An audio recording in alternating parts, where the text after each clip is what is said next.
All right, here we have another push day. I did hit some deadlifts today as well.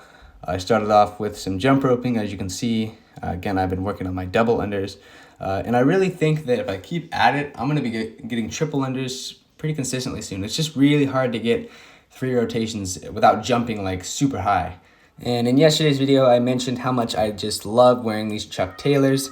Well, there is a downside I found out. For some reason, my feet have been getting pretty sore in like the following nights after wearing these shoes. So I'm trying to just keep it down to my squatting and deadlifting now. But it is nice to jump rope in them. It just hurts.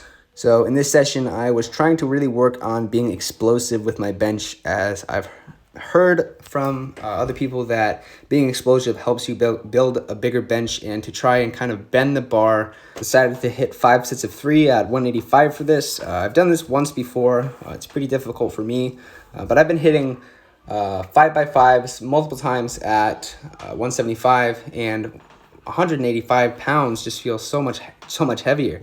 And so I think it'll be a couple weeks until I'm pushing 185 for a 5x5, but hopefully my form and strength will continue to grow. I think 2 videos ago I talked about how 2 months ago I had wanted to give up and had watched a video by Alan Thrall on why plateauing was my fault.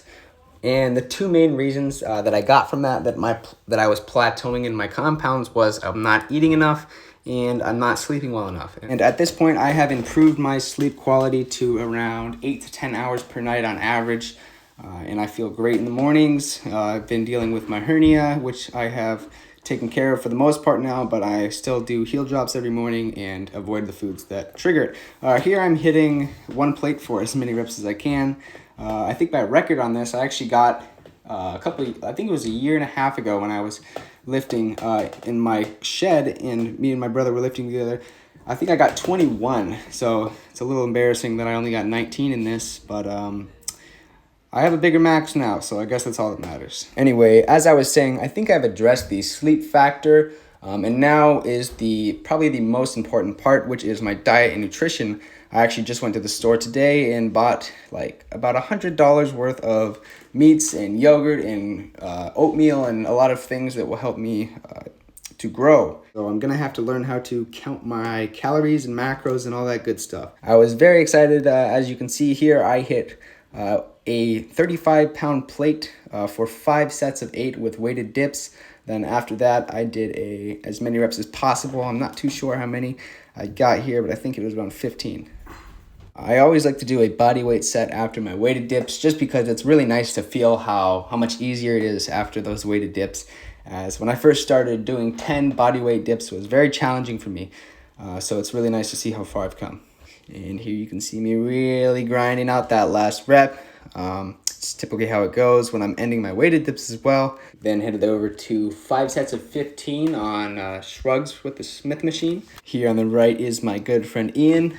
He's been lifting for a little while now, and we are going to start working out together a little more often. It's going to be pretty cool and see how we both grow together. Ian's got a pretty cool TikTok account if you guys want to go follow him. It's all lowercase IANMILLER_907. So after shrugs, I tried to hit 5 sets of 10 with the 55s, which if I'm remembering right, I've done before in my last chest session. But here I was very exhausted from the AMRAP on bench, as well as going up 10 more pounds in my weighted dips. Here you see me working 5 sets of 8 with Larson press. These are really hard close grip, and I think I'm going to start widening my grip with these, because with close grip it always hurts the front side of my front delt on my shoulder. So although I loved using these narrow grip to try and target my shoulders, I would rather be able to continue benching, period. After Larson press, we headed over to seated lateral dumbbell raises for our boulder shoulders. In this session, it's kind of funny because Ian was actually working legs and I was working chest, triceps, and shoulders. But since he had not hit shoulders in his previous chest workout, he decided to hit shoulders with me. So that was pretty cool. After the lateral dumbbell raises, I headed over to tricep extensions with the rope. I think I did 5 sets of 12 or 15 with these. Not totally sure, as it really varies on the day. But you guys might remember my good friend Patrick, who I lift with every so often. And for some reason, my man is so strong with a lot of these accessories. He's able to On the preacher curl machine, he's able to throw a 45 and a 25 on for 5 sets of 10, whereas I can only do a plate. And with tricep extensions, he was able to do upwards of 60 pounds for 5 sets of 10, which is very heavy for me, as I usually do around 40 pounds for my 5x15s, and it's rough. In the last clip, I hit 5 sets of 8 with controlled chest flies with the 30s.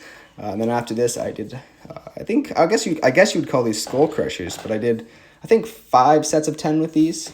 I mentioned in a previous video how I had a hard time really feeling my triceps in this, but I figured out that when I bring the weight all the way down to where it won't go down anymore, I really feel that tricep being engaged. So per my recent experiments, I did some deadlifting at the end of this. My back is actually pretty sore from the other day when I hit my heaviest 5x5 on deadlifts. So I think I worked up to 315 here for, I want to say 3 with sumo. Guys, conventional has been feeling super weird for me since I started sumo. You guys will see in tomorrow's video, I had a pretty rough conventional session as I experienced some lower back rounding. In that last clip, you saw a clean and jerk, which was just a kind of a throwback to when I used to do Olympic weightlifting. Here is a new thing that I've been implementing into my training, which is Jefferson curls. And I saw that doing these helps reduce lower back pain from deadlifting and squatting. Now, I'm not totally sure as to the mechanics of why this is, but I definitely feel a really good stretch at the bottom there. And I definitely want to keep implementing these as I feel better today, as this training session was from yesterday.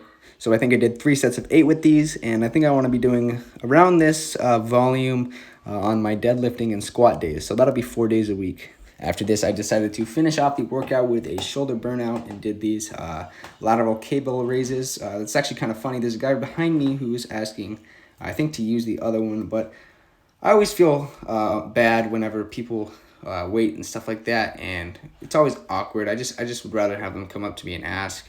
But it is what it is. I love the gym that I go to, as everybody's very cool. It's a very good environment. You can scream and grunt and slam your deadlifts and nobody cares. So since I was already exhausted, I did 3 sets of 12 with the lateral cable raises, as well as these forward raises. And this was a perfect burnout for my shoulders, as I was dying internally in this clip. And after this, I had to finish with some jump roping, and that is going to be it for this video, as that is my entire push day from yesterday. If you guys want to, you can continue to watch the video, as I will leave the clip in. But I appreciate you guys all watching, and like this video if you enjoyed it, and if you really enjoyed it, share with your friends, and subscribe. All right, thank you. Bye.